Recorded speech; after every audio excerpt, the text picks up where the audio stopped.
What are backlinks? Backlinks are links that take you to another website. When you click on a backlink, you are contributing to the ranking of that website. If a website gets success behind backlink clicks, it tells the search engine that you're trustworthy, relevant, and reliable. When you click on that link, that website is essentially vouching for the other website. Backlinks are often made when a website is referring their readers to another website for additional information, or if that information came from them. For example, let's use a wedding organiser blogging about the best flowers to use at weddings.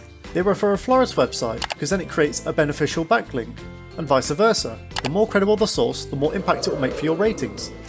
And this is called domain authority. But this isn't everything. Relevancy is also considered when it comes to links. To use the wedding organiser as an example again, getting backlinks from a low-ranked florist website would still be more beneficial than receiving a backlink from a higher-ranked website with lower topical relevancy. So imagine the impact if you got a backlink from a highly ranked and highly relevant website. Have a question? Enter it in the comments below, or feel free to visit our website.